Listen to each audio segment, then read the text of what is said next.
بسم الله الرحمن الرحيم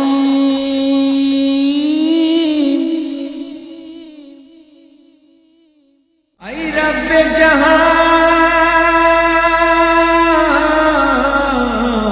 اے رب جہاں، پنجتن پاک کا صدقہ اس قوم کا دامن غم شبیر سے بھر دے، اس قوم کا دامن غم شبیر سے بھر دے۔ تم پہ لاکھوں کروڑوں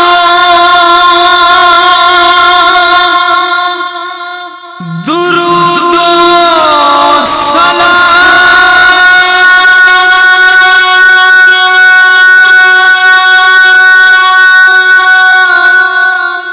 یا حسین۔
بسم اللہ الرحمن الرحیم۔ تمام تعریفیں اللہ کے لیے، درود اور سلام محمد اور آل محمد۔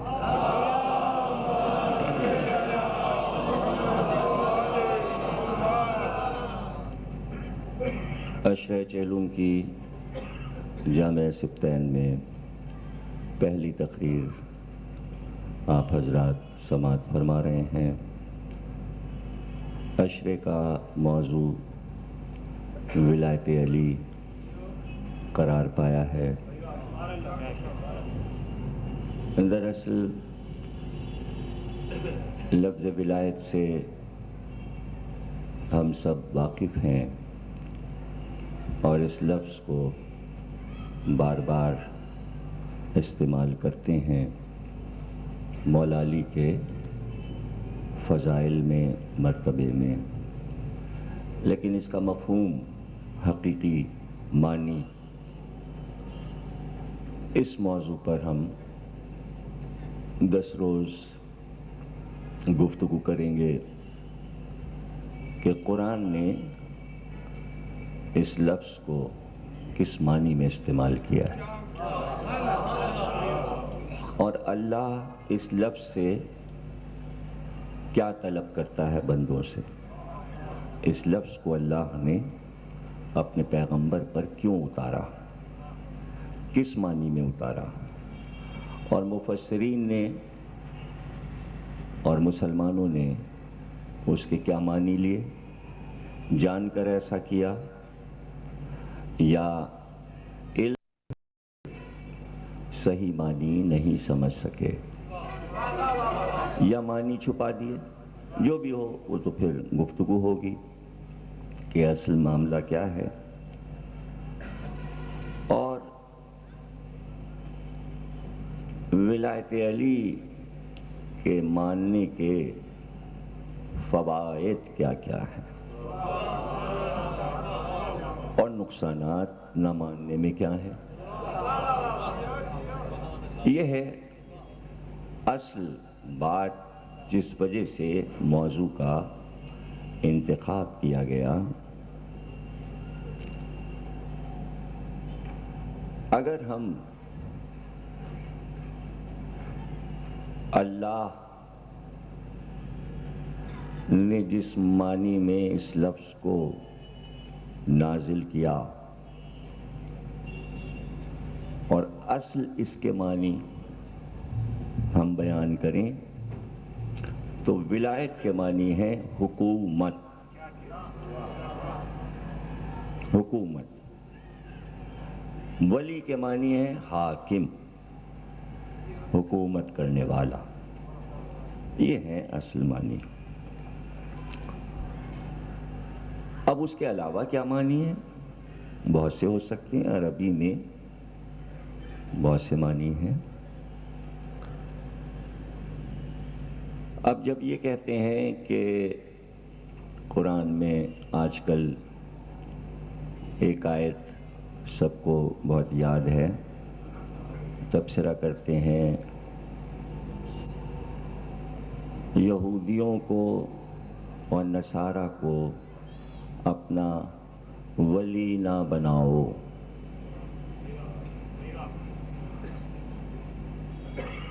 تو یہاں کیا معنی ہوں گے اس کے؟ یعنی یہودیوں کو اور نصرانیوں کو اپنا حاکم نہ بناؤ. حاکم نہ بناؤ، ورنہ اور کیا معنی؟ اللہ ولی ہے، رسول ولی ہے اور علی ولی ہے. یہاں کیا معنی ہوں گے؟ جب اللہ کہہ رہا ہے میں ولی ہوں، تو اب کوئی بھی معنی لغت سے لینے کی ضرورت نہیں ہے. میں ولی ہوں، اللہ کہہ رہا ہے میں ولی ہوں. تو اب یہاں ولی کے معنی دوست نہیں ہے. ولی کے معنی دوست ہے. میں تمہارا ولی ہوں یعنی میں تمہارا دوست ہوں. اللہ کہاں دوستی کرے گا؟ اور کیوں کرے گا؟ اس لیے کہ دوستی کا بھی ایک معیار ہوتا ہے. بغیر معیار کے دوستی نہیں ہوتی ہے. میں حاکم ہوں، میں حاکم ہوں، کائنات کا حاکم ہوں. میں ولی ہوں اور رسول ولی. میں حاکم ہوں، نبی حاکم ہے. اور ہم اور نبی مل کر جسے حاکم بنا دیں وہ حاکم ہے. پھر وہ حاکم. اب یہاں چونکہ تمیزی تقریر ہے تو کچھ دو چار باتیں ہوں گی تاکہ موضوع کی گرہ کھلتی چلی جائیں. کیا ضرورت ہے اب یہ تاریخ کی بحث کو کیوں اٹھائیے؟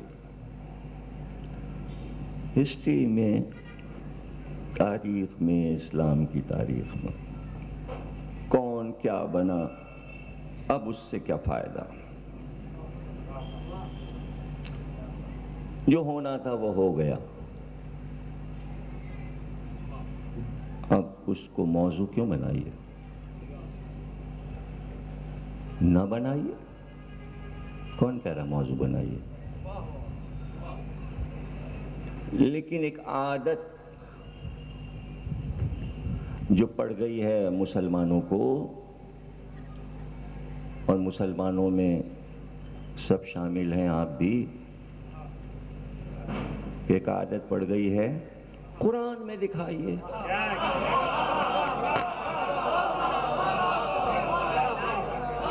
فلاں چیز قرآن سے ثابت کیجئے. یہ ایک عادت پڑ گئی. اچھا، کسی کی ادبی سرگرمیاں، دینی سرگرمیاں، رسومات، ارکان دین، اس پہ تو کہتے ہیں کہ قرآن میں دکھائی ہے، لیکن تمام مسلمان فرقے جو کچھ کر رہے ہیں خود اس میں سے کوئی ایک بات پہ بھی نہیں کہتے قرآن میں دکھائی ہے۔ اس پہ غور کر لیجئے، آپ غور کر لیجئے اس پر۔ 73 فرقے ہیں، ہر فرقے کا نام ہے۔ 73 جبھی تو ہوں گے جب سب کے نام الگ الگ ہوں گے، یہ ہیں، یہ ہیں، یہ ہیں۔ اب تک تو کوئی فرقہ اسلامی اپنا نام قرآن میں دکھا نہیں سکتا۔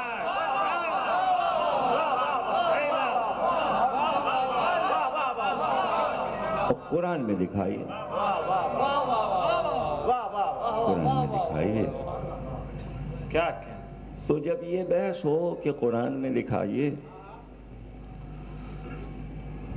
تو ہم سے ہی کیوں پوچھا جائے کہ قرآن میں دکھائیے؟ ہم کیوں نہ پوچھیں سب سے کہ قرآن میں دکھائیے؟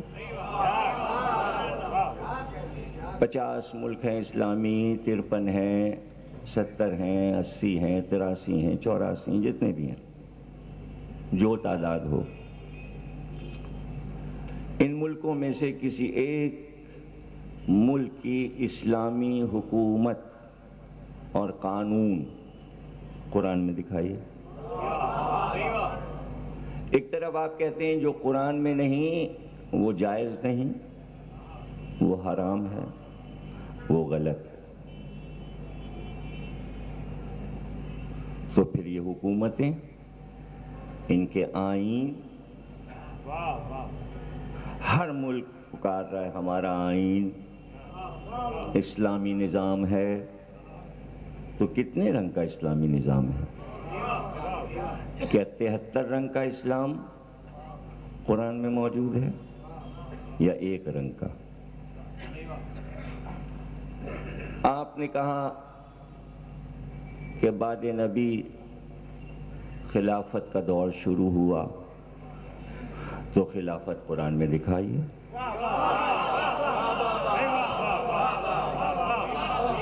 خلفاء کے نام دکھائیے قرآن میں،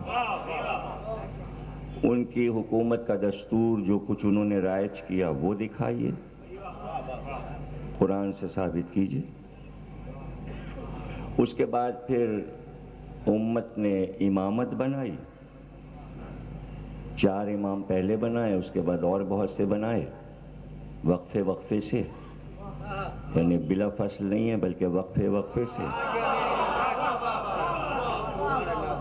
ان میں سے ایک کا نام بھی قرآن میں نہیں ہے، اور آپ مان رہے ہیں؟ میں تو وہ باتیں گنوا رہا ہوں جو قرآن میں نہیں ہیں اور سب مان رہے ہیں۔ سارے امام مانے جاتے ہیں، امام ابو حنیفہ ہے، امام احمد بن حنبل ہے، امام مالک ہیں، امام شافعی ہیں، سب مان رہے ہیں ان کو، ایک کا بھی نام قرآن میں نہیں ہے، نہ کسی کی امامت کا ذکر ہے۔ جو شریعت انہوں نے دی، جو فقہ انہوں نے دی، اس کا ذکر بھی قرآن میں نہیں ہے کہ یہ فقہ حنبلی ہے، یہ فقہ شافعی ہے، یہ فقہ مالکی ہے، قرآن میں تو نہیں۔ اور قریب آتے چلے جائیے، آتے چلے جائیے، معاشرتی زندگی میں ہر ملک کا اپنا ایک لباس ہے، وضاقتہ ہے۔ جتنے بھی اسلامی ملک ہیں، کوئی ایک تو یہ کہے کہ جو لباس ہم پہن رہے ہیں یہ قرآن میں ہے؟ نہیں، قرآن میں تو نہیں، اور استعمال کر رہے ہیں، اسے جائز سمجھ رہے ہیں، بخوشی اس کو استعمال کر رہے ہیں، تو اپنی مرضی سے جو چاہتے ہیں آپ کرتے ہیں، تو پھر یہ رٹ کیوں ہے کہ قرآن میں دکھائیے؟ ارکان دین کیوں قرآن میں دکھائیے؟ اور اگر دکھائیے تو شروع کیجئے آپ نماز سے، اول نماز۔ تو پوری نماز جو سب پڑھ رہے ہیں یہ قرآن میں دکھائیے، نہیں ہے، اسے بھی چھوڑیے۔ جو کلمہ ہم پڑھتے ہیں لا الہ الا اللہ محمد رسول اللہ، پہلا کلمہ طیب، دوسرا کلمہ شہادت، تیسرا کلمہ تمجید، اور چوتھا کیا اور پانچواں کیا پتہ نہیں کیا کیا، آگے ہی بڑھتا چلا جاتا ہے۔ یہ قرآن میں دکھائیے۔ لا الہ کہیں اور لکھا ہوا ہے، محمد رسول اللہ کہیں اور لکھا ہوا ہے، ایک جگہ ترتیب سے کلمہ نہیں ہے قرآن میں۔ نماز کے اوقات میں لے لیجئے، 5 وقت کی پڑھی جاتی ہے لیکن 3 ہی اوقات ہیں، یعنی 2 اکٹھا کر کے اللہ نے وقت 3 مقرر کیے۔ اس کے معنی ملا کے پڑھو، قرآن کہہ رہا ہے۔ الگ الگ پڑھو گے تو 5 وقت قرآن میں ہم نے بیان نہیں کیے، تو وہ بھی قرآن کے خلاف ہو رہا ہے۔ اب پوری نماز لے لیجئے، دعائے قنوت قرآن میں نہیں ہے، تشہد قرآن میں نہیں ہے، سلام قرآن میں نہیں ہے، رکوع اور سجود کے کلمات قرآن میں نہیں ہیں، ٹکڑوں میں الگ الگ جوڑ کے، لیکن ترتیب سے پوری نماز قرآن میں نہیں۔ ارے چھوڑیے، لفظ نماز ہی قرآن میں نہیں،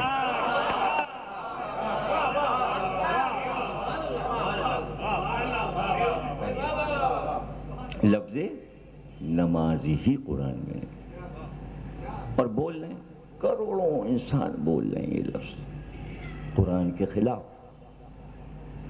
آج تک کسی مسلمان نے ایک دوسرے سے یہ نہیں کہا لفظ نماز قرآن میں دکھائیے۔ سوال یہ کیوں نہیں کہتے؟ ٹی وی پہ یہ کیوں نہیں پوچھا جاتا کہ یہ جو ہم کہتے ہیں نماز پڑھنے جا رہے ہیں یہ لفظ نون میم الف ز قرآن میں کیوں نہیں ہے؟ کسی نے اب تک نہیں پوچھا۔ تو جب یہ نہیں پوچھا تو یہ کیوں پوچھ رہے ہیں آپ ماتم قرآن میں دکھاؤ؟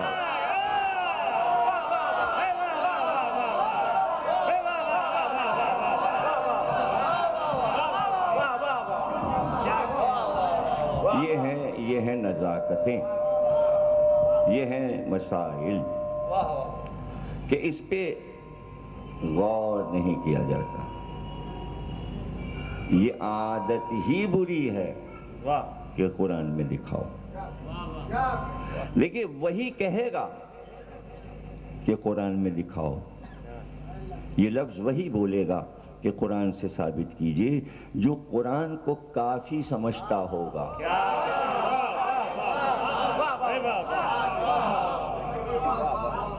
ہم نہیں کہتے یہ بات، ہم نے کبھی یہ بات نہیں کہی کہ قرآن میں دکھاؤ۔ کیوں؟ اس لیے کہ قرآن کافی نہیں ہے، اگر کافی ہوتا تو دکھا دیتے۔ قرآن کافی نہیں ہے۔ جب آپ خلافت کی بات کریں گے، اسلامی حکومت کی بات کریں گے، تو قرآن میں آپ کو وہ چیز نہیں ملے گی۔ تب آپ ہسٹری کی کتاب دکھائیں گے کہ تاریخ میں ایسا ہوا، تو ثابت ہوا کہ قرآن کافی نہیں ہے۔ جس نے کہا اس کے لیے بھی کافی نہیں ہے،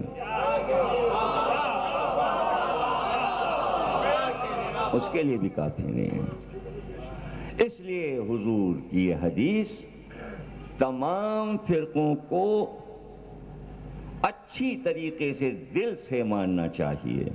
میں تم میں 2 گراں قدر چیزیں چھوڑ رہا ہوں، ایک قرآن، دوسرے عطرت، اور یہ دونوں آپس میں جدا نہیں ہوں گے۔ اور جب تم قرآن سے پوچھو گے کہ تجھ میں یہ ہے، قرآن کہے گا مجھ میں نہیں ہے، عطرت سے پوچھو، عطرت سے پوچھو۔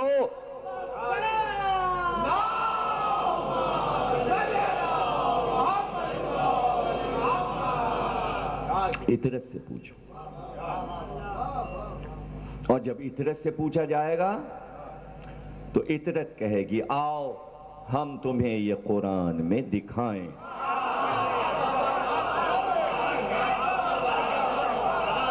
ہم دکھائیں. جب تک اطرت نہ ہو قرآن میں آیت ملنا مشکل ہے. صدیاں ڈھونڈتے رہو نہیں ملے گا. جب اطرت کا شاگرد عبداللہ ابن عباس یہ کہے کہ میرے اونٹ کا بھی ذکر ہے قرآن میں اور میرے اونٹ کی جو رسی ہے اس کا بھی ذکر ہے لیکن راسخون فی العلم کے علاوہ کوئی نہیں جانتا، کسی کو نہیں پتا.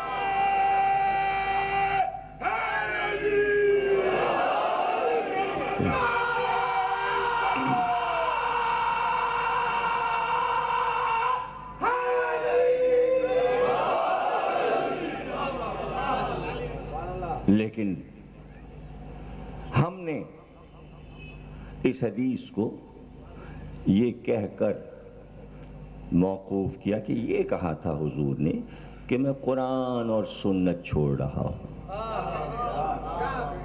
یہ بھی صحیح ہے، یہ بھی صحیح ہے، لیکن سنت بنتی کب ہے؟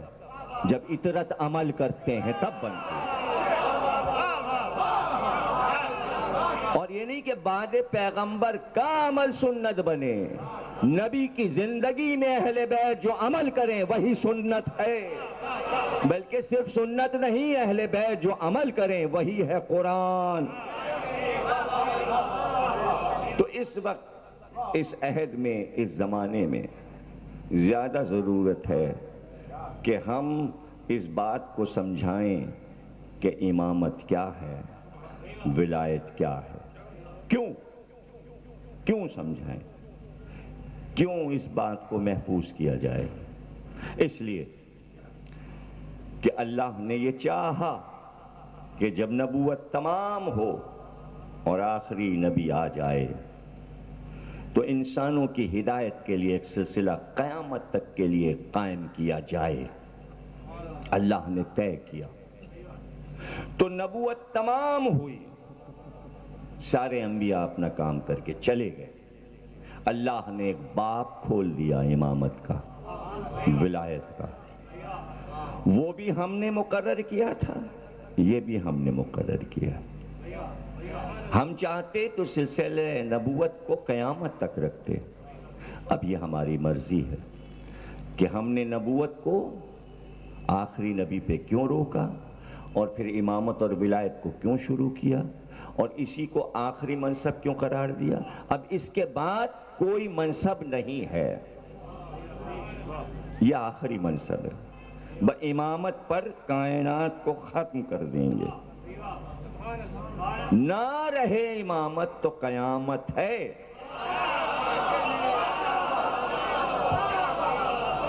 بس پھر بات ختم ہو گئی. اچھا، اور قیامت کے معنی آپ کو معلوم ہے؟ قیامت کے معنی ہیں، اصل معنی قیامت کے ہیں قائم ہونا. وہی تو قیامت ہے کہ جب قائم ہو جائے اسی کو قیامت کہتے ہیں. وہی ہے قیامت کہ قائم آ گئے، قیامت قائم ہو گئی، یعنی اختتام.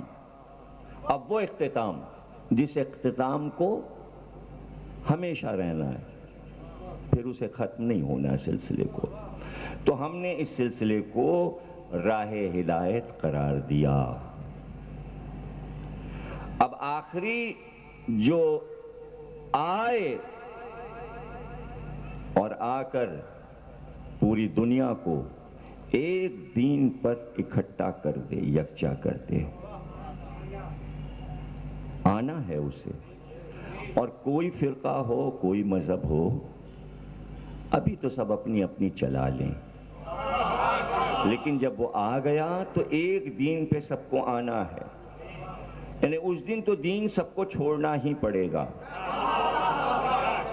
یہ ایک مجبوری ہے، یہ اللہ کا اعلان ہے اور اللہ کا اعلان سچ ہوتا ہے. ایسا ہوتا ہے، ایسا ہوگا، ایسا ہو رہا ہے. سب کو اپنا دین چھوڑ کر اس دین پہ آنا پڑے گا جو اس کا دین ہے. جس پر وہ چاہے گا، اور جب وہ کہے آ کر کیوں بھائی تم کیا کر رہے تھے، ابھی تک کیا کر رہے تھے، اور کیوں نہیں تم نے اس سے پہلے والے سلسلے کو مانا، آ گئے تم بیعت کرنے ہماری، دب کے ڈر کے ہمارے غلبے سے خوف کھا کے، ہم تو 12ویں ہیں، اس سے پہلے 11 کو مانا تھا تم نے۔ توجہ سے سنیے، یہی ہے تقریر کا اصل مقصد جو اس وقت میں کہنا چاہ رہا ہوں، کہ میں کیوں اس موضوع کو رکھوں اور کیوں اس کا ذکر ہو وہ وجہ بتا رہا ہوں۔ 11 کو کیوں نہیں مانا تم نے؟ اب جو آئے ہو خالی ہاتھ، کہاں ہے ہاتھ میں تمہارے سلسلہ امامت، باد نبوت؟ کہاں وقت ضائع کیا؟ کیا کرتے رہے؟ کسے مانتے رہے؟ سوالات طلب ہوں گے یا نہیں؟ بس ہم یہ چاہتے ہیں کہ اس کے سامنے کم از کم ہمارے دوست تو شرمندہ نہ ہو، نام لے لے کر کہیں یہ ولایت علی ہے، یہ ولایت حسن ہے، یہ ولایت حسین، اور یہ آپ کی ولایت۔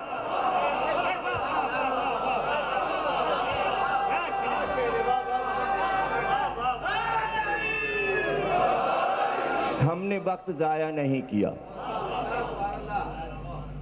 یہ دیکھیے سلسلہ امامت ہمارے ہاتھ میں، تو ہم اپنے بچوں کو یاد کرانے کے لیے کہ ہو سکتا ہے ابھی ظہور ہو جائے، ہو سکتا ہے ہمارے بچوں کی جوانی کے دور میں ہو، اس کے بعد کی نسل میں ہو، تو 3 نسل تک تو ہم پیغام پہنچا سکتے ہیں نا، ہم انہیں یاد کرا سکتے ہیں بیٹے یہ ہے حکومت، یہ دنیا کی حکومتیں یہ تمہارے حاکم نہیں ہیں، ان کو تو نگراں بنایا گیا ہے کہ صرف انصاف کر سکیں انسانوں کے ساتھ، انہیں تو وسیلہ بنایا گیا ہے کہ یہ صحیح اسلام پیش کر سکیں، تاکہ یہ شکوہ نہ کریں ہمیں تو نہیں معلوم تھا، ہمیں تو کچھ بھی پتہ نہیں تھا دین کا، ہم کیسے حقوق العباد ادا کرتے، ہم کیسے رعایا کے حقوق ادا کرتے، ہم کیسے انصاف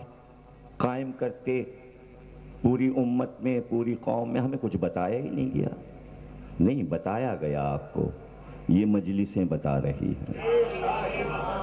اگر کتاب پڑھنے کی فرصت نہیں ہے تو آواز تو آ رہی ہے، آواز تو آ رہی ہے، اور اب تو آواز محفوظ بھی ہو جاتی ہے، اب تو تصویر بھی اتر جاتی ہے، اب تو سیکنڈوں میں یہاں سے وہاں کمپیوٹر پہ بھی بات پہنچ جاتی ہے، اب تو پوری دنیا یہ نہیں کہہ سکتی ہمیں کچھ نہیں معلوم۔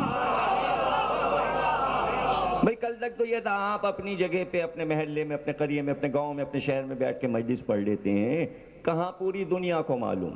اب تو چھوٹی سی مجلس ہو رہی ہو اور پوری کائنات میں دیکھی جا رہی ہوتی ہے، اب تو کوئی مسئلہ نہیں ہے، اب آپ یہ نہیں کہہ سکتے ہمیں پتہ نہیں چلا، اور اب یہ بھی مجبوری ختم ہو گئی کہ ہم بول اردو میں رہے ہیں، لیکن کان میں اس نے ایک ایسا آلہ لگا لیا کہ وہی اردو اس کو ڈچ میں سنائی دے رہی ہے، جرمن میں سنائی دے رہی ہے، فرینچ میں سنائی دے رہی ہے۔ اب تو آپ نے یہ بھی آسانیاں اپنے لیے پیدا کر لی، اردو والے اردو میں سنیں، دیگر زبانوں والے اپنی زبان میں سنیں، تاکہ پتہ تو چلے کہ ہونے والا کیا ہے، پتہ تو چلے۔ بھئی پورا نقشہ بنا ہوا موجود ہے، پورا نقشہ مولا نے بنا کے یوں دکھا دیا کہ بھائی جنگ کا مرکز رہے گا گھوم پھر کے عراق۔ یہ چھوٹے چھوٹے جملوں میں بات کہہ رہا ہوں، ورنہ طویل تو پڑھتے چلے جائیے، سب آپ کے سامنے آتا چلا جائے گا کہ جو علی نے نقشہ بنا دیا، نہ ادھر ہوگا وہ نقشہ نہ ادھر ہوگا، ویسے ہی بنتا چلا جائے گا، بنتا چلا جائے گا، مرکز وہی ہوگا، چونکہ ان کا دارالحکومت وہاں بننا ہے کوفے میں، نجف میں، اس لیے وہاں پہنچ رہے ہیں، سب قریب آ رہے ہیں۔ یہ قریب کیوں آ رہے ہیں؟ قریب اس لیے نہیں آ رہے ہیں کہ ان سے لڑیں گے، ان سے کیا لڑیں گے، ان سے کیسے لڑ سکتے ہیں؟ اس لیے کہ جب وہ آ جائیں گے تو سائنس کی تمام طاقتیں منجمد ہو جائیں گی، برف کی طرح جم جائیں گی۔ اب وہ آ گئے، کتابیں نیست و نابود ہو جائیں گی، کوئی قانون کی کتاب بھی نہیں دیکھ سکے گا اس میں کیا لکھا ہے، اس لیے کہ وہ کہیں گے قانون وہ ہے جو ہم بول رہے ہیں۔ دنیا میں سارے علوم ختم ہو جائیں گے، کوئی علم نہیں رہے گا، ایسے اڑ جائے گا جیسے کاغذ سے رنگ اڑ جاتا ہے، ایسے رنگ اڑ جائے گا، اس طرح سارے علوم فنا ہو جائیں گے ایک دم ان کے آتے ہی، ہتھیار سارے ختم ہو جائیں گے، آوازیں رک جائیں گی ان کی آمد پر۔ تو اس لیے نہیں کہ وہ ان سے کوئی جنگ کریں گے، حملہ کریں گے، قریب جا رہے ہیں تاکہ قریب سے دیکھ سکیں۔ یہ قدرت انہیں لے جا رہی ہے تاکہ قریب سے دیکھ سکیں اور دیکھ کر فوراً بیعت کریں۔ دیکھیں عیسائی پہلے ان کی بیعت کرے گا، مسلمانوں سے پہلے عیسائی بیعت کرے گا، پہلے ایمان عیسائی لائے گا، اس لیے کہ اس کا انتظام اللہ نے کر رکھا ہے، عیسائیوں کے نبی کو زندہ آسمان پہ رکھا ہے، اور وعدہ یہ ہے کہ اس کو اتارے گا، مہدی کے آنے پہ اتارے گا۔ تو کیوں نبی کو اتارے گا؟ اس لیے کہ عیسائی بہت مانتے ہیں حضرت عیسیٰ کو، اور جب عیسیٰ آ کے یہ کہہ دیں اپنی قوم سے کہ بھائی ہم بھی انہی کو مان رہے ہیں، تم بھی انہی کو،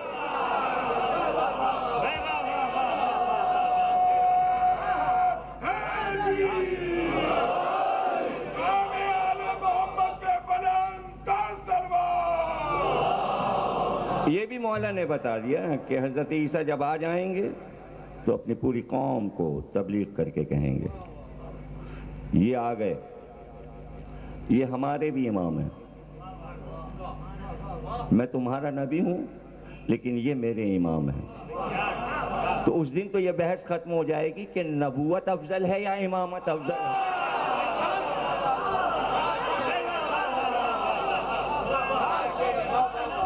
اور یہ بھی قرآن میں ہی ہے، افضل نہ ہوتی تو آخر میں نہ ملتی ابراہیم کو، نبوت اور رسالت مل کر امامت ملی، کہ ہم تمہیں انسانیت کا امام بنا رہے ہیں، انی جاعلک للناس اماما۔ اور نبوت اور رسالت نسل میں نہیں مانگی، معلوم تھا کہ اس کو رہنا ہے، وَمِن ذُرِّيَّتِي، تو پھر نسل کے لیے مانگ لی۔ ابراہیم کو معلوم ہے کہ قیامت تک اس کو جانا ہے، اس کو رکنا ہے، اسے جانا ہے۔ تو خطرہ عیسائیوں سے نہیں ہے، وہ لڑے بھڑیں گے نہیں مولا سے، وہ فوراً بیعت کر لیں گے، سر بسجود ہو جائیں گے، سر تسلیم ان کے خم ہو جائیں گے۔ یہی لکھا ہے کتابوں میں، کوئی جنگ نہیں کریں گے امام سے، جنگ کرے گا یہودی۔ تو کتنی بڑی طاقت امام کی ہو جائے گی کہ جب عیسائی مسلمان ہو جائیں گے تب جا کے لشکر بنے گا 5 لاکھ کا امام کا، اور پھر وہ فلسطین جائیں گے، پھر یہودی کتنے رہ جائیں گے، اور پھر اس کو فتح کرنا کیا دے رہے، سارا معاملہ ہے مسلمانوں کا۔ اس لیے بار بار یہاں بتانا ہے کیا ہے ولایت علی۔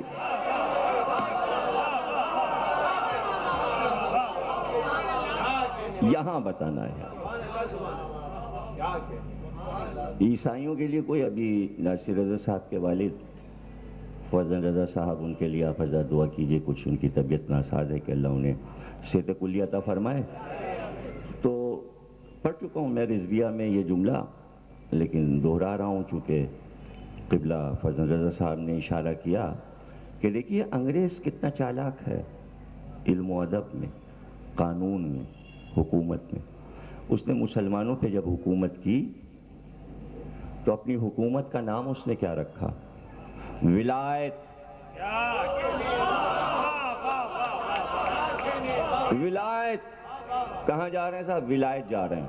کہاں سے پڑھ کے آئے؟ ولایت سے پڑھ کے آئے۔ یہ انگلینڈ کا نام، برطانیہ کی حکومت کا نام ولایت کیوں پڑ گیا؟ اس لیے کہ اس کو معلوم تھا لفظ یہی سب سے بڑا ہے، اس لیے کہ ولایت میں محبت چھپی ہوئی ہے۔ ایسی حکومت جس کی توجہ محبت کی طرف ہو جائے، اس لیے علی کی حکومت کا نام ولایت رکھا، تاکہ محبت آئے حاکم سے اور حاکم محبت کرے رعایا سے۔ اللہ ولی ہے تمہارا، اللہ تم سے محبت کرتا ہے، تم اللہ سے محبت کرو۔ حاکم لفظ میں، بادشاہ لفظ میں، ڈکٹیٹر میں محبت نہیں ہے۔ چونکہ انگریزوں نے اپنی حکومت کا نام ولایت رکھا، اس لیے ان کے یہاں کی جو ولایت ہے ملکہ کی اور بادشاہوں کی، اس کے پس منظر میں صرف محبت ہے۔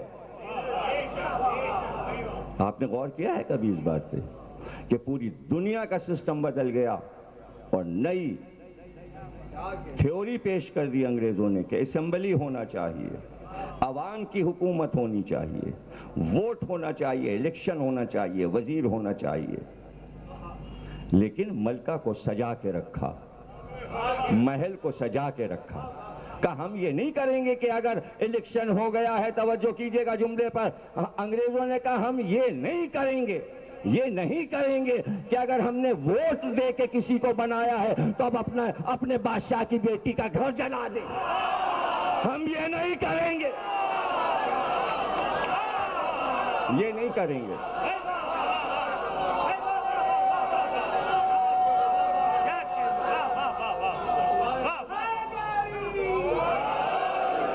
ہم ایسا نہیں کریں گے، کنگ ہو یا ملکہ ہو وہی احترام رہے گا۔ حکومت ختم ہو گئی، سواری ویسے ہی نکل رہی ہے، اور قانون میں یہ بات بتا دی، جس کو چاہے برا کہو، جتنے چاہے جلسے کرو، حکومت پہ جو چاہے تنقید کرو۔ ایک پورا پارک، ہارٹ پارک دے دیا انہوں نے، جاؤ وہاں جا کے اپنے دل کا ببال نکالو سب لوگ۔ لاکھوں انسان وہاں جاتے ہیں، اپنا برا بھلا یہ وہ پارٹیوں کو، فلاں کو، اس کو اپنا بک جھک کے سب واپس آ جاتے ہیں۔ لوگ کھڑے سن رہے ہوتے ہیں، جو بول رہا ہوتا ہے اس مجمع میں چلے گئے، پھر اس مجمع میں، پھر اس کی تقریر، پھر اس کی تقریر، سب اپنی اپنی آواز بول رہے ہوتے ہیں، جس کا جہاں دل چاہتا کھڑے ہو کے سنتا ہے۔ لیکن اس میں ایک شرط لگا دی، شاہی خاندان اور ملکہ کو آپ برا نہیں کہہ سکتے۔ یہی محمد نے قانون بنایا تھا، جو چاہے کرنا لیکن اس در کی تعظیم میں فرق نہ آئے۔ انگریز نے سیکھا ہے اسلام سے، مسلمان بھول گئے، انہیں یاد ہے، ان کو یاد ہے۔ مثالیں اس لیے دی جاتی ہیں تاکہ مسلمانوں کے عقل آئے، عقل آئے اور اس بات کو سیکھیں اور جانیں۔ ٹھیک ہے، میں تو یہاں تک کہتا ہوں، بہت سے لوگ کہتے ہیں کہ صاحب سارے فرقے اس پر وزید، ہم حضرت عمر رضی اللہ تعالیٰ عنہ کا نظام لائیں گے۔ لائیے، جاری کیجئے، صرف پاکستان میں نہیں، تمام دنیا میں لائیے، سارے اسلامی ملکوں میں لائیے۔ اگر وہ قانون ایسا ہے کہ جو انسانوں کو راہ راست پہ لا سکتا ہے تو اس قانون کا نفاذ کر دیجیے، کیا حرج ہے؟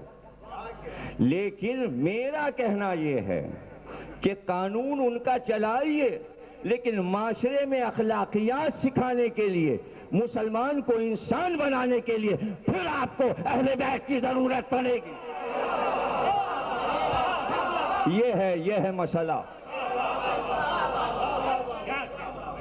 کوئی شیعہ اس کے خلاف نہیں ہے کہ خلفائے راشدین کا نظام آ جائے، لائیے، کبھی منع نہیں کیا شیعوں نے، لائیے، استعمال کیجئے ساری ان کی قانون کی شکوں کو، اس میں کیا ہو گیا؟ لیکن معاشرے کو یہ بتائیے کہ آئیڈیلز کون ہیں؟ آئیڈیلز خلفاء نہیں ہیں، اہل بیت ہیں۔ اگر ہوتے خلفاء تو نبی یہ کہتے تم میں دو چیزیں چھوڑ رہا ہوں، ایک قرآن اور ایک خلافت، اطاعت میری اولاد، اس لیے کہ ان کے نقش قدم پہ چلو گے تو صراط مستقیم مل جائے گا۔ حکومت ایک مسئلہ ہے، قانون، ہر ملک کا ایک قانون ہوتا ہے، ہر ڈپارٹمنٹ کا ایک قانون ہوتا ہے، ٹریفک کا بھی ایک اصول ہے، آپ کو ہری لال بتی دیکھنی پڑے گی، لال پہ رکنا پڑے گا، ہرے پہ بڑھنا پڑے گا، آپ کو اپنے قانون کو دیکھنا پڑے گا، دائیں کیسے چلیں، بائیں کیسے چلیں، بیچ میں کیسے چلیں، رفتار کیا ہو، کہاں پہ کتنی رفتار ہو جائے گی، 50 کہاں، 70 کہاں، 100 کہاں موڑ آ رہا ہے، کہاں پل آ رہا ہے، کہاں درخت آ رہے ہیں، کہاں اسکول آ رہا ہے، ارے اتنا چھوٹا سا ڈپارٹمنٹ اور اتنا بڑا قانون۔ تو قانون تو جب شاہراہ پہ چلنے کے لیے قانون پہ عمل کرنا پڑتا ہے تو یہ شاہراہ تو صراط مستقیم ہے، یہ تو صراط مستقیم ہے، تو صرف آپ کی شاہراہ پہ ہری لال بتی لگی ہوگی اور صراط مستقیم پر حسن اور حسین کا رنگ نہیں ہوگا۔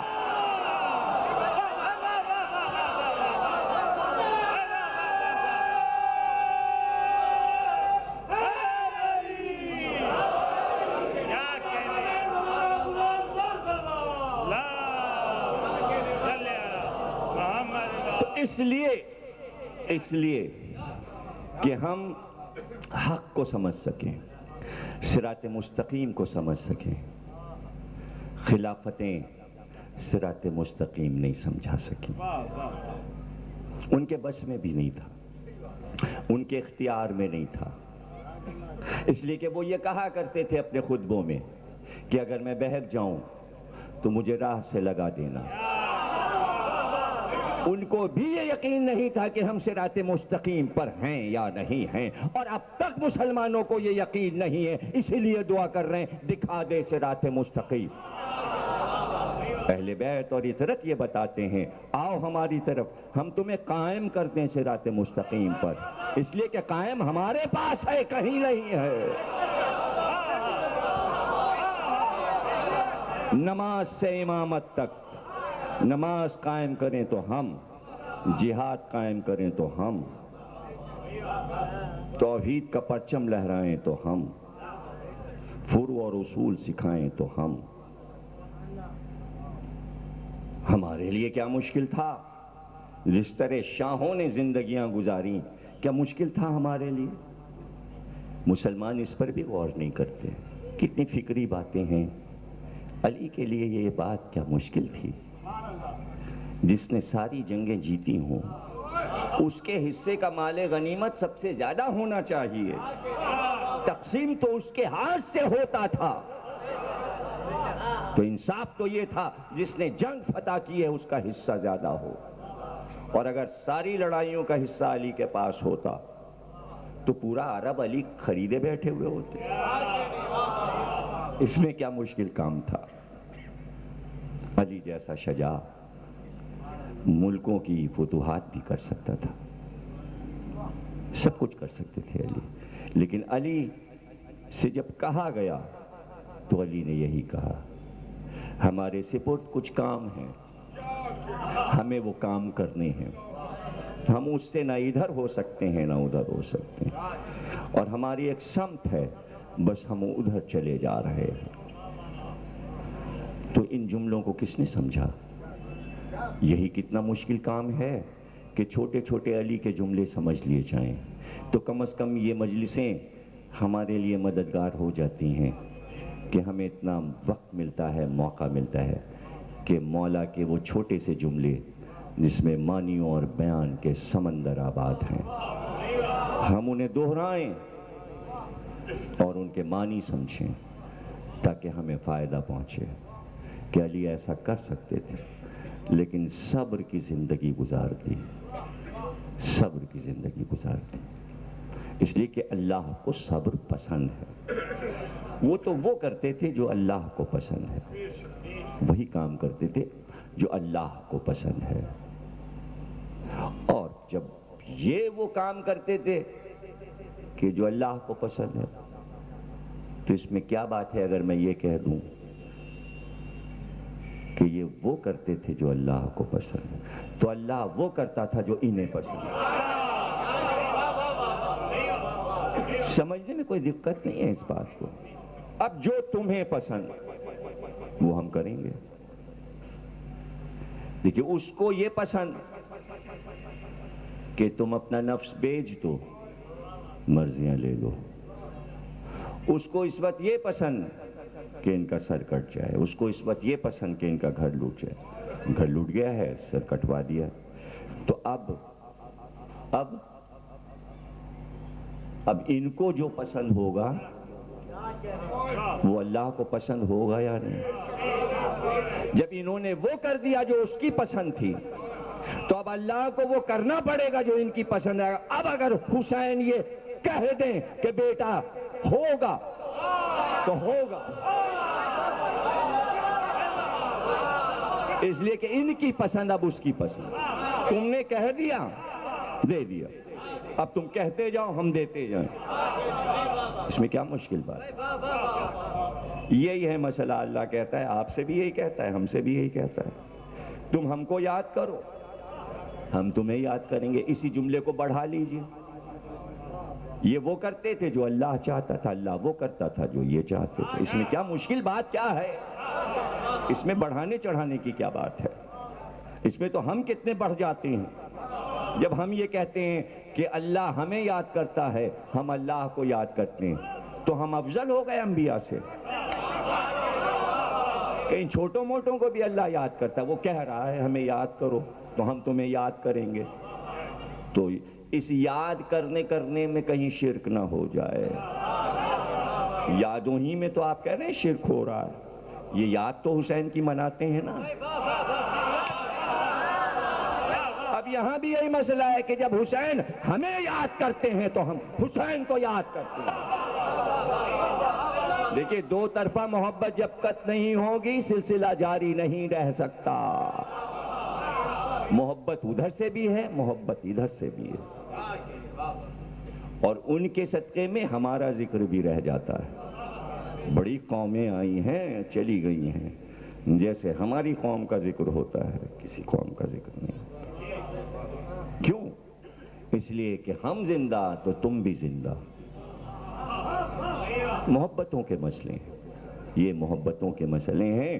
اور محبت جہاں ہوتی ہے، دیکھیں محبت کا ایک کمال یہ ہے، محبت تلوار لے کے نصرت نہیں کر سکتی، اگر میدان جنگ میں آ کے مدد نہیں کر سکتی. محبت رہتی ہے. محبت کرو. ہم تم سے یہ نہیں کہہ رہے کہ تم تلوار لے کے نصرت کرو، ہماری راہ میں جہاد کرو، نہیں، صرف محبت کرو. کر کے دیکھو محبت. پھر اس محبتی محبت میں تم کہیں نہ کہیں محبت کا حق ادا کر دو گے. میں کچھ کہنا چاہ رہا ہوں، تم حق ادا کر دو گے.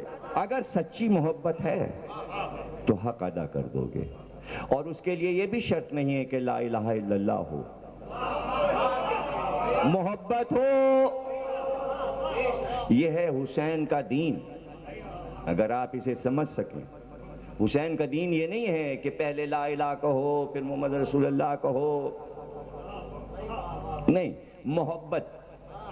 حسین کا دین ہے محبت. محبت ہے، ہم سے محبت ہے. بس پھر دیکھو، اب دیکھو ہم کیا کرتے ہیں. اب محبت کو نہ تلوار چاہیے نہ لشکر چاہیے. بس محبت اٹھی دربار یزید میں اور راس الجالوت نے کہا یہ کس کا سر ہے. دیکھیں محبت اس کی جاگی. اب اس نے لا الہ نہیں کہا. وہ تو پادری ہے، اپنے مذہب کا سربراہ ہے.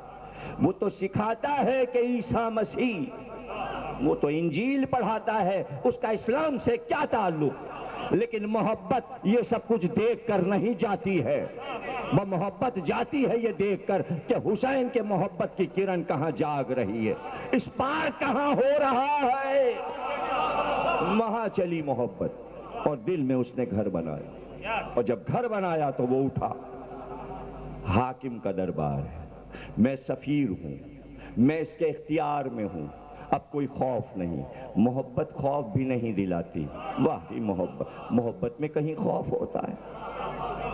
ارے وہ جو دنیا کے قصے ہیں، کیوں دہراؤں، جو دنیا کی محبتیں ہیں اس میں بھی آپ قصوں میں بھی یہ پڑھتے رہے اور سنتے رہے ہیں کہ محبت خوف کب کھاتی ہے. محبت پتھر کھا رہی ہے بازاروں میں.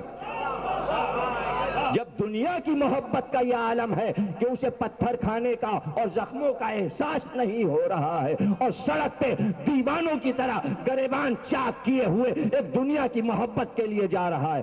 یہ تو روحانی محبت ہے، یہ تو عشق مجسم ہے، یہ حسن کامل سے محبت ہے۔ تو پھر یہاں کیا، محبت آ گئی تو آ گئی، اب اسے اس کی پرواہ نہیں ہے۔ کس کا سر ہے یہ؟ تجھے اس سے کیا؟ کہا مجھے بتا یہ سر کس کا ہے؟ راس الجالوت نے کہا مجھے بتا یہ سر کس کا ہے؟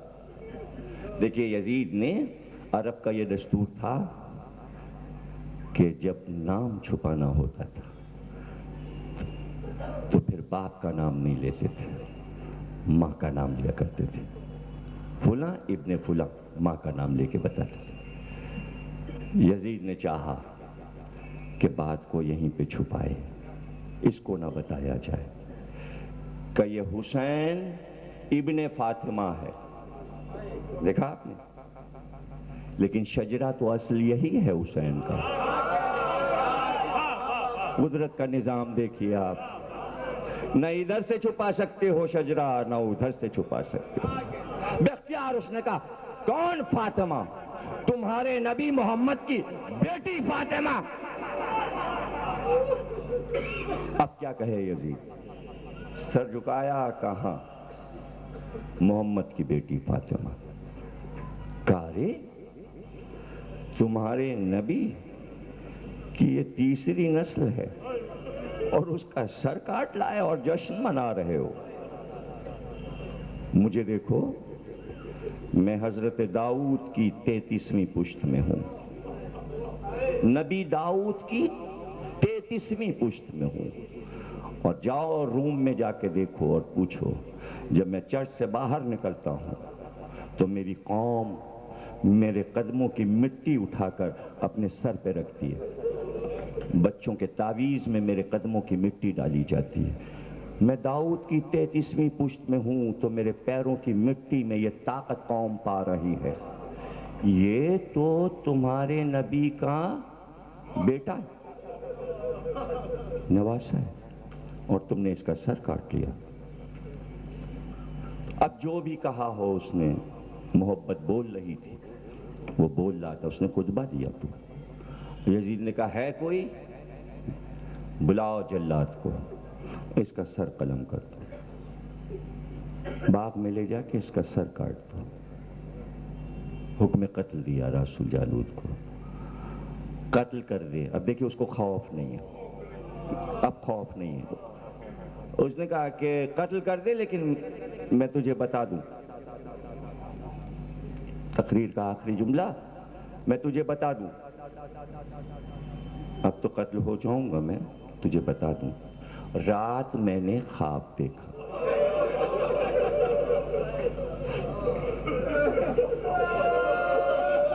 تیرے نبی محمد کو میں نے خواب میں دیکھا۔ حضرت عیسیٰ ساتھ میں تھے اور کہا راس الجالوت یہ آخری نبی ہیں، احترام کے لیے اٹھ جاؤ۔ میں احتراماً اٹھا اور ایک بار انہوں نے میری طرف دیکھا اور دیکھ کر کہا راس الجالوت تجھے میں جنت کی بشارت دیتا ہوں۔ کب آنکھ کھلی تو میں بار بار یہ سوچتا رہا کہ مسلمانوں کا نبی مجھ کو جنت کی بشارت کیوں دے رہا ہے؟ اس لیے کہ مجھے اب معلوم ہوا کہ مجھے شہادت کی موت مل رہی ہے۔ اب ذرا آپ غور کیجئے گا میں نے جملہ کیا کہا۔ حسین کی محبت یہ طلب نہیں کرتی کہ کلمہ پڑھا ہے یا نہیں، اس لیے کہ حسین کی محبت خود کلمہ پڑھوا لیتی ہے۔ افسر حسین کو دیکھ کر آواز دی، حسین گواہ رہنا لا الہ الا اللہ محمد الرسول اللہ۔ آپ نے دیکھا حسینیت کلمہ یوں پڑھواتی ہے۔ یہ کیا تھا؟ یہ جرأت اظہار حق تھا۔ یہ مجلسیں یہ بتاتی ہیں کہ اگر حق سن لیا ہے تو برملا حق کا اظہار کر دو اور سبق لو۔ ایسے عیسائی پادری راس الجالوت سے اس نے کیا چھوڑا؟ کوئی چھوٹا موٹا عوامی ہوتا عیسائیوں کا اور کلمہ پڑھ لیتا، کوئی بات نہیں تھی. پورا دین کا بوجھ عیسائیت کا اس کے سر پر ہے، پورا گرجا اس کے پس منظر میں ہے، پورا انجیل ساری قوم اس کے پیچھے ہے. اور وہ سب کچھ چھوڑ کر کہہ رہا حسین لا الہ الا اللہ. غور کیا آپ نے کہ حسین یزید کے دربار میں آئے تو یہ واقعہ ہو؟ اے حسین، یہ کیسے واقعات ہیں؟ عیسائی اٹھ کے کلمہ پڑھ رہے ہیں، اے حسین یہ کیا ہو رہا ہے؟ تو شاید حسین جواب دیں تاکہ دنیا کو پتا تو چلے کہ یہ بری ہو رہے ہیں کلمہ پڑھ پڑھ کے کہ ہم نے فاطمہ کے لال کا سر نہیں کاٹا. یہ تو کلمہ پڑھنے والوں نے سر کاٹا. تو جب کلمہ پڑھنے والوں نے سر کاٹا تو کلمے کی اہمیت ختم ہو گئی. اور یہ عیسائی ہیں کہ کلمہ پڑھ رہے ہیں حسینیت کا اقرار کر کے، تو کلمے کی عظمت اب بڑھ رہی ہے. جب غیر کلمہ پڑھے گا تو کلمہ بلند ہوگا. اپنوں نے کلمہ پڑھا اور غم حسین نہیں کیا تو یہ کون سا کارنامہ ہے؟ یہ کوئی کارنامہ نہیں ہے. تمام دنیا کا یہ دستور ہے کہ بڑے کام قوم خود کرتی ہے اور چھوٹے چھوٹے کام غیر قوم سے کرواتی. جب مسلمانوں کا اقتدار عرب میں ہو گیا تو جو چھوٹے کام تھے وہ یہودیوں عیسائیوں سے کرواتے تھے. یہ آپ جا کے یورپ میں امریکہ میں اب بھی دیکھ لیجیے کہ نچلے کام جو ہیں وہ مسلمان کرتے ہیں. آپ جائیں عیسائی نچلے کام کرتے ہیں پاکستان میں. یہ ایک دستور قوم کا ہوتا ہے. تو عرب میں بھی یہی دستور تھا کہ لشکر میں گھوڑوں کو لانا، گھوڑوں کو باندھنا، گھوڑوں کو دانا دینا، لشکر کے گھوڑوں کی حفاظت کرنا، ان کے میدان جنگ میں زخم لگ جائیں تو اس کو مرہم لگانا. یہ کام یہودیوں اور عیسائیوں کے سپرد ہے. تو لشکر یزید میں وہ بھی ذبائح تھے اس لیے کہ یہ کام کر رہے تھے، ان کی ملازمت تھی. جب حسین گھوڑے سے گرے ابن سعد نے کہا سر کاٹ لو. جتنے لوگوں کو بھیجا گیا سب واپس آ گئے، نام لینے کی ضرورت نہیں. اور ہر ایک نے آ کے یہ کہا ہم فاطمہ کے لال کا سر نہیں کاٹیں. کہا کیوں؟ کہا اس لیے کہ ہمیں خطرہ یہ ہے کہ عذاب آ جائے. کیونکہ عذاب دیکھ رہے تھے، مباہلہ سنا ہوا تھا اور سب کو معلوم تھا کہ یہ مباہلے کی آخری فرض ہے، سر کاٹیں گے تو عذاب آ جائے. کہا اچھا ایسے کو بھیجو جو حسین کو جانتا نہ ہو. وہ غریب یہودی جو گھوڑوں کا مرہم زخموں میں لگاتا تھا اور بناتا تھا، اسے بلایا اور کہا ایک دشمن ہے ہمارا، صبح سے ہمیں قتل کر رہا تھا، اب وہ مجبور و ناچار پڑا ہے، جا کے اس کا سر کاٹ لاؤ، ہم تمہیں بہت انعام دیں گے. تلوار لے کے چلا، قریب آیا اور آ کے رک گیا. اور اس کے بعد آواز تھی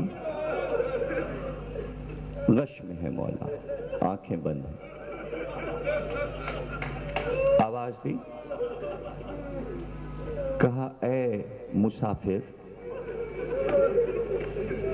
اے بے کس و لاچار، میں صبح سے دیکھ رہا ہوں، میں تجھ کو صبح سے دیکھ رہا ہوں. ان لوگوں نے تیرے بھانجوں کو قتل کر دیا، تو لاشیں اٹھا کے لے آیا، تو نے صبر کیا. ان لوگوں نے تیرے بھتیجے کا لاشا پامال کر دیا، تو بھتیجے کو سینے سے لگا کے لے گیا. ان لوگوں نے تیرے بھائی کے ہاتھ کاٹ دیے، تو چپ رہا. انہوں نے تیرا جوان لال مار ڈالا، تو کس طرح لاشا اٹھا کے اس کا جوان لال کا لے گیا. ارے تیرا چھوٹا سا بچہ پیاسا تھا، تو پانی پلانے لایا، ان لوگوں نے اس بچے کو بھی مار ڈالا. اے مسافر تجھے اس جوان کا واسطہ، اس بچے کا واسطہ، تجھے اپنے بھائی کا واسطہ، سر اٹھا کے مجھے بتا تو ہے کون؟ تو ہے کون؟ اپنا نام بتا، تجھ کو قسم ہے اپنا نام بتا۔ لیکن کوئی جواب نہ ملا، تقریر ختم ہو گئی۔ جب اس نے دیکھا کہ مسافر نہیں بولتا، ایک بار کہا بڑی دیر سے یہ خیمے پر جو بی بی چلا رہی ہے، تجھ کو اس کی قسم بتا تو کون؟ ایک بار سر اٹھایا کہ نبی کا نواسا حسین، وہ میری بہن زینب۔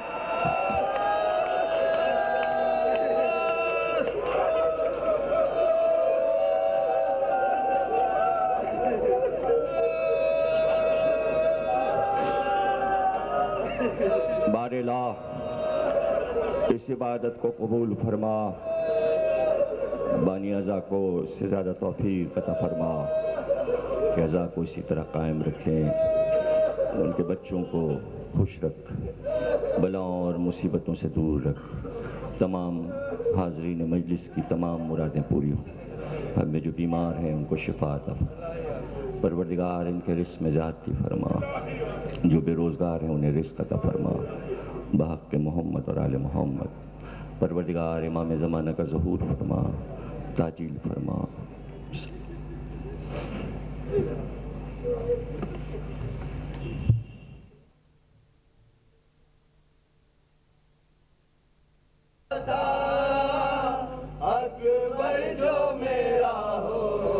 ارے لٹتی نہ میری دنیا اکبر،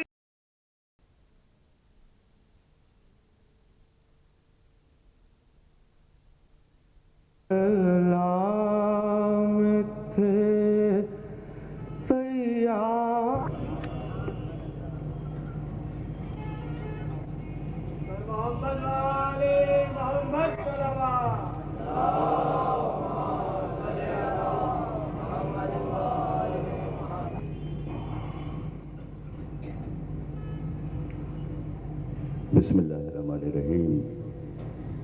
تمام تعریفیں اللہ کے لیے، درود اور سلام محمد اور آل محمد کے لیے۔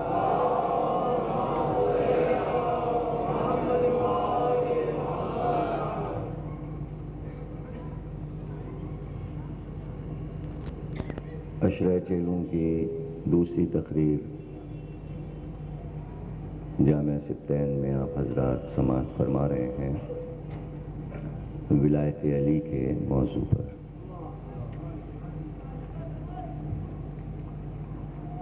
کل تمہیدی تقریر میں نے عرض کیا تھا موضوع سے متعلق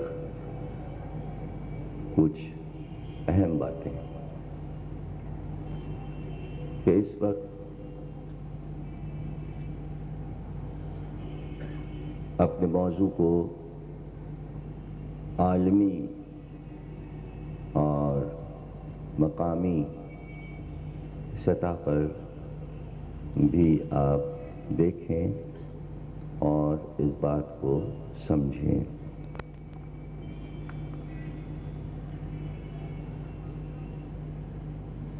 تمام دنیا کے جو پڑھے لکھے مسلمان ہیں اور کچھ علم کی روشنی رکھتے ہیں اور بنیادی طور پر امن پسند ہیں، ان کی کوشش یہ ہے کہ تمام مسلمانوں کے آپسی اختلافات جو کسی بھی بنیاد پر ہوں، فقہی ہوں یا عقائد کے ہوں، ان میں کچھ کمی کی جائے اور خلیج کو بانٹا جا سکے۔ اس کوشش میں آپ کے ملک میں بھی یہ کوشش کی جا رہی ہے کہ یہ کوشش کامیاب ہو، وہ فکر دینے والے لوگ کہ جہاں علمی سطح پر بے صبری پیدا ہو گئی ہو، علم میں بے صبری جو ہے وہ علم کی کمی کی وجہ سے پیدا ہوتی ہے، تو اس بے صبری کو ختم کیا جائے، اس لیے کہ اس بے صبری نے کہ جہاں انسان عاجز ہے اور علم کا اظہار نہیں کر سکتا، تو وہاں صبر کا دامن ہاتھ سے چھوٹ جاتا ہے، اور چونکہ دلیل نہیں ہوتی اس لیے وہ صبر نہیں کر پاتا، اور پھر وہ بے صبرا پن کر کے اپنی بات کو اولا رکھنے کے لیے آواز کو بلند کر دیتا ہے تاکہ جو سچ بولا جا رہا ہو اس کی آواز دب جائے، اور ایسے میں پھر وہ ظاہر ہے کہ جھنجھلاہٹ پیدا ہوتی ہے، اور پھر غصہ پیدا ہوتا ہے، اور پھر نوبت آتی ہے کہ اس کو جان سے مار دو۔ تو نوبت یہ آ گئی تھی کہ جسے کنٹرول کیا جا رہا ہے پورے اسلامی ممالک میں، کہ آپس میں فرقے ایک دوسرے کو قتل کر رہے تھے، بریلوی دیوبندیوں کو، دیوبندی بریلویوں کو، اور دیگر فرقے وہابی ہیں، یہ ہیں وہ ہیں، جو بھی ہیں بہرحال۔ تو اس کوشش میں سعودی عرب نے بھی کوشش کی ہے کہ یہ تعصب ختم کیا جائے، اور جن لوگوں نے اس کو بڑھاوا دیا تھا وہ کسی حد تک پچھتا رہے ہیں کہ نتیجہ اس سے برآمد نہیں ہوگا، قتل و غارت سے نتیجہ برآمد نہیں ہوگا، بلکہ یہ احساس ہوا کہ جن ملکوں میں فرقہ وارانہ تصادم میں قتل و غارت ہوگا تو اس ملک کے قانون کی بدنامی ہوگی، اور جو بڑے امریکہ بہادر بیٹھے ہوئے ہیں وہ اس ملک پر یہ الزام لگائیں گے کہ تمہارے یہاں افراتفری ہے، اس لیے ہم آ رہے ہیں، اب ہم آ رہے ہیں، امن کرنے آ رہے ہیں۔ اس نے نمونہ دکھا دیا، اس نے کہا بھئی صدام میں شیعوں پہ پابندی لگائی ہوئی تھی، ماتم بند کیا ہوا تھا، تو ظلم کر رہا تھا، لوگوں کو قتل کرتا تھا، ہاتھ پیر کاٹ دیتا تھا، اس لیے مجبوری درجے ہمیں یہاں آنا پڑا کہ بہت سی قوموں کو نقصان پہنچ رہا تھا، انسانیت کا نقصان ہو رہا تھا، اس لیے ہم آئے ہیں۔ یہی کہہ کہ وہ افغانستان میں آئے کہ ساتھ یہ عورتوں پہ ظلم ہو رہا تھا، عورتوں کو گولیاں ماری جا رہی تھیں، اور یہ سختی ہو رہی تھی، زبردستی داڑھیاں رکھواتے تھے، گولی مار دیتے تھے جو داڑھی نہیں رکھتا تھا، تو انسانیت پہ ظلم ہو رہا تھا، اس لیے ہم آ گئے۔ تو ان دو ملکوں میں سپر پاور کے داخلے کے بعد سارے ملک ہوشیار ہو گئے کہ اپنے اپنے معاملے جلدی جلدی خود ہی نپٹا لو، تو انڈیا نے بھی کہا چلو بھائی کانفرنس کر لو، اب یہ کشمیر کا مسئلہ بھی جلدی سے نپٹا لو، ایسا نہ ہو کہ امریکہ پاکستان سے ہوتا ہوا ہندوستان میں یا ہندوستان سے ہوتا ہوا پاکستان میں آ جائے۔ تو یہ پریشانیاں قانونی، معاشرتی اور حکومتی سطح پر، اب اس کے لیے ظاہر ہے کہ میڈیا ہی استعمال کیا جا سکتا ہے، ٹی وی ہے، ریڈیو ہے، جلسے ہیں، اخبارات ہیں۔ اب اس میں ظاہر ہے کہ فکر بنتے بنتے بنے گی کہ کہیں سے مرکزی حیثیت سے یہ اعلان کیا جائے کہ بھئی ہم روشن خیال بننا چاہتے ہیں، ایک روشن خیال پاکستان کی ضرورت ہے۔ یہ روشن خیالی کیا چیز ہے جو آپ کے صدر جنرل مشرف بار بار کہتے ہیں؟ دو ملکوں میں سپر پاور کے داخلے کے بعد سارے ملک ہوشیار ہو گئے کہ اپنے اپنے معاملے جلدی جلدی خود ہی نپٹا لو. تو انڈیا نے بھی کہا چلو بھائی کانفرنس کر لو, اب یہ کشمیر کا مسئلہ بھی جلدی سے نپٹا لو, ایسا نہ ہو کہ امریکہ پاکستان سے ہوتا ہوا ہندوستان میں یا ہندوستان سے ہوتا ہوا پاکستان میں آ جائے. تو یہ پریشانیاں قانونی, معاشرتی اور حکومتی سطح پر. اب اس کے لیے ظاہر ہے کہ میڈیا ہی استعمال کیا جا سکتا ہے, ٹی وی ہے, ریڈیو ہے, جلسے ہیں, اخبارات ہیں. اب اس میں ظاہر ہے کہ فکر بنتے بنتے بنے گی کہ کہیں سے مرکزی حیثیت سے یہ اعلان کیا جائے کہ بھئی ہم روشن خیال بننا چاہتے ہیں. ایک روشن خیال پاکستان کی ضرورت ہے.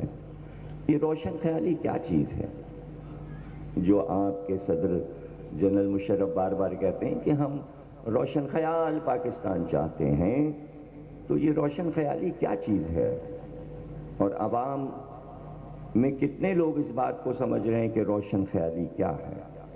یعنی خیال روشن ہو, خیال تاریکی میں نہ ہو, فکر تاریکی میں نہ ہو, انسان اندھیرے میں نہ سوچے. روشنی کی ضرورت ہے, روشنیوں میں سوچا جائے, تو پھر روشنیوں کو تلاش کیا جائے, اور جب روشنیوں کو تلاش کیا جائے گا روشن خیال بننے کے لیے, تو مرکزی حیثیت میں اسلام کی طرف, قرآن کی طرف جب سفر کرے گا تو قرآن بھی یہی کہے گا کہ ہم نے کتاب کو نازل کیا نور کے ساتھ. اور پھر نبی بھی یہ کہے گا کہ ہم سب سے پہلے خلق ہوئے, اللہ نے ہمارے نور کو سب سے پہلے خلق کیا.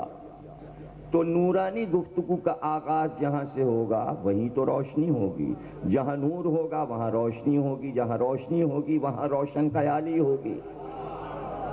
تو روشن خیالی کا آغاز یہاں سے ہوتا ہے کہ آپ روشنیوں میں سفر کریں, روشنیوں میں سفر کریں.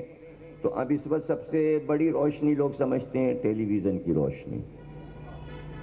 کیمرے فٹ ہیں, اس کا جو پردہ ہے وہ بھی روشنی پیش کر رہا ہے. تو اب اس وقت چینل کھل رہے ہیں, ٹی وی پہ بات چیت ہو رہی ہے, ایک شیعہ عالم بلایا جائے, ایک سنی عالم بلایا جائے, کچھ ڈسکس ہو, عوام سنیں, قریب آئیں, بات سمجھ میں آئے, کچھ ان کی سنی جائے, کچھ ان کی سنی جائے. تو اب اس سطح پر ضروری کیا ہے, آئیں, بات ہو, تاکہ روشن خیالی پھیلے, ہر فرقہ ایک دوسرے کو سمجھے, ایک دوسرے کے بات کو سمجھے. اور ظاہر ہے کہ میڈیا ایک آسان چیز ہے کہ اس سے بات بہت جلدی پورے ملک میں کہی جا سکتی ہے. کتاب یا اخبار یا تقریر اتنی جلدی نہیں پہنچتی جتنی جلدی ٹیلی ویژن کا پیغام جلدی سے پہنچ جاتا ہے, اور لوگ اس پہ غور کریں, سوچیں. تو اب اس میں سب سے بنیادی بات یہ ہے کہ جب یہ معلوم ہو گیا کہ میڈیا پر اس طرح کی فکر پیش کی جائے گی اور اس میں شیعہ سنی علماء بلائے جائیں گے, تو اب ہر شیعہ سنی مکتبہ فکر کے علماء کو اپنی تیاری بنیادی طور پر کتاب سے کرنا چاہیے. مطالعے میں اتنے ماہر ہوں جانے سے پہلے کہ بھائی صدر چاہ رہے ہیں روشن خیالی, تو آپ روشن خیال بن کے جائیں, شیعہ ہوں یا سنی, اور وہاں جا کے آپ بغلیں نہ جھانکیں, ہے نا. اور پھر یہ کہ جو مرکز میں بٹھایا جائے کہ جو عالموں سے پوچھے تاکہ عوام کو پتہ چلے. یعنی سوال کرنے والا تو بیچارہ جاہل ہوگا نا, ورنہ وہ سوال کیوں کر رہا ہے؟ اس لیے کہ عالم سوال نہیں کرتا, سوال کرتا ہے جاہل. تو اب کمپیئر جو بٹھایا جائے اس کا بھی مطالعہ ہونا چاہیے, وہ بھی اپنی فکر میں روشن خیال ہو. تو اس کے لیے ایک انسٹیٹیوشن قائم کرنا چاہیے کہ جہاں کمپیئر کی بھی ٹریننگ ہو, اور وہ علماء جو جا رہے ہوں میڈیا پہ بیٹھنے پہلے ان کی بھی ٹریننگ ہو جائے. اور اگر آپ بغیر ٹریننگ کے چلے گئے تو پھر اس کے نتائج میں آپ کو بتاتا ہوں کیا ہوں گے. تھوڑی دیر کے لیے قومیت کے لوگوں کے منہ خراب ہو جائیں گے, موڈ خراب ہو جائیں گے. میں نے نہیں دیکھا کہ جیو کا عالم آن لائن کوئی ایسا پروگرام بھی آیا ہو کہ جس میں شیعہ سنی سب خوش ہوئے ہوں کہ آج کا پروگرام تو کمال تھا. ابھی تک تو ایسا نہیں ہوا.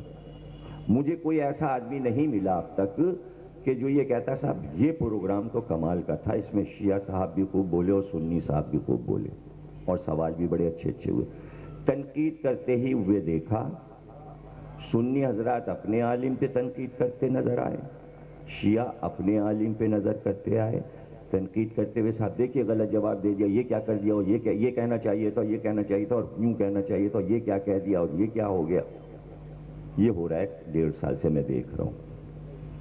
میں جب گیا تھا اس پروگرام میں تو اس میں نے اس بچے کو یہ بات سمجھائی تھی پروگرام میں ہی کہ سوالات جو کرو تم عقائد پر مت کرو,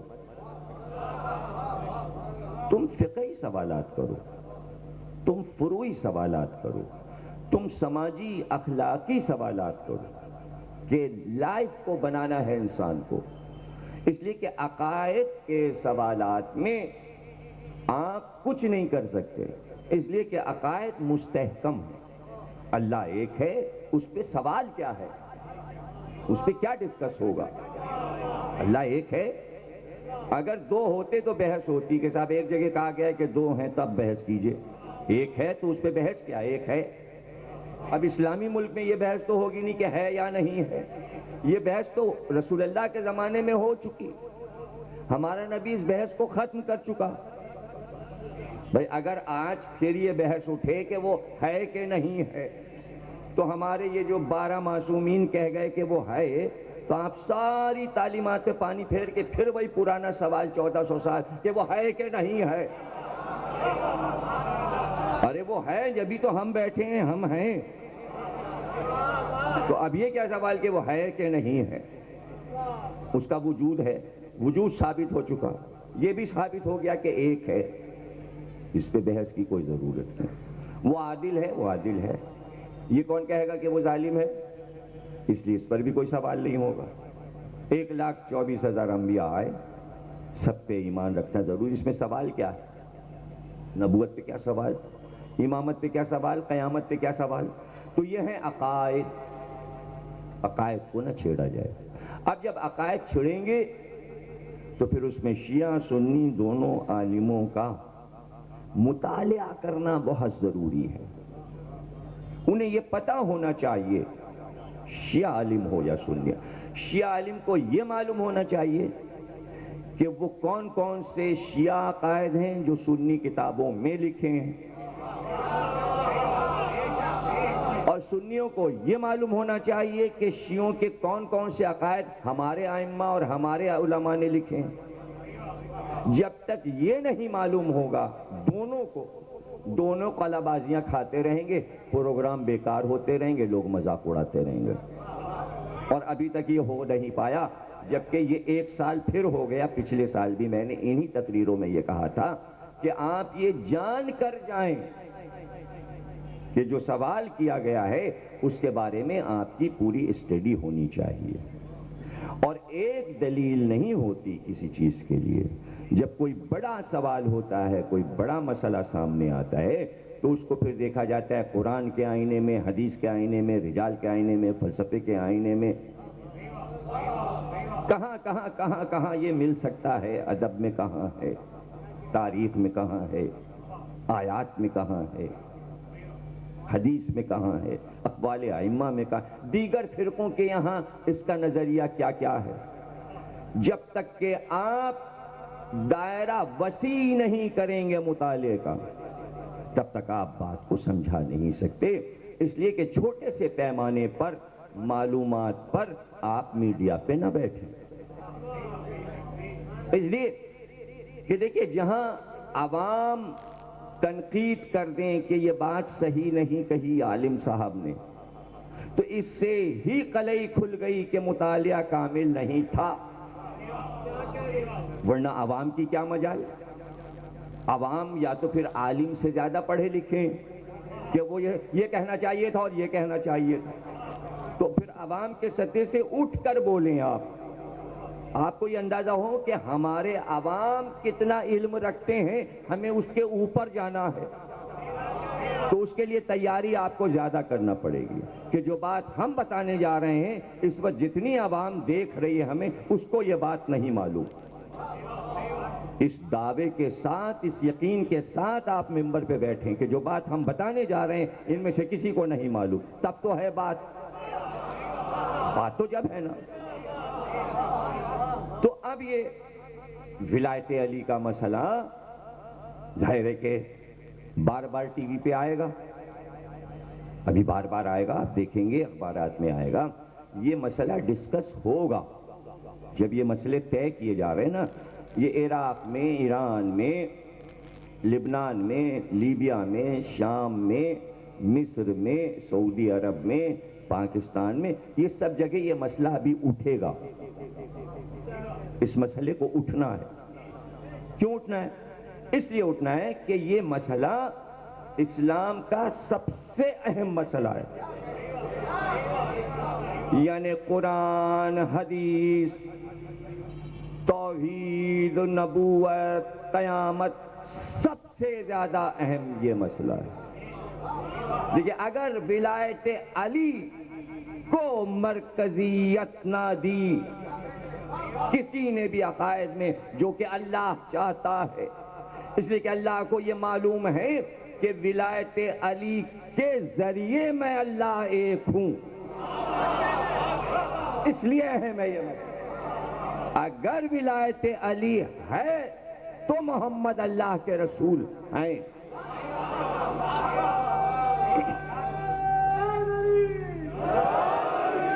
یعنی پہلے تو میں ولایت علی کو سمجھاتا جاؤں گا، یہ 10 دن سمجھایا جائے گا۔ یعنی ایک قانون ہے ولایت علی، ایک آئین ہے، اور اس آئین پر قیامت تک اسلام کو چلنا ہے۔ تو یہ آئین جب رائج ہے کائنات میں، جسے کہتے ہیں ولایت علی، تو جب آپ اس قانون کو ہی نہیں مان رہے تو کیا آپ کہہ رہے ہیں لا الہ الا اللہ؟ کس کام کا لا الہ الا اللہ؟ یعنی لا الہ الا اللہ نے جو قانون دیا ہے کہ علی اس قانون کا بانی ہے، علی اس قانون کو چلائے گا، وہ میرا ولی ہے، میں نے اس کو حاکم بنایا ہے، تو جب تم اس کے قانون کو نہیں مان رہے ہو تو میرے قانون کی پہلی شق ہے لا الہ الا اللہ۔ تو جب تم نے علی کے قانون کا ہی انکار کر لیا تو اس میں سے تم نے لا الہ کیوں نکالا؟ آگے کی چیزیں کیوں نہیں مان رہے ہو؟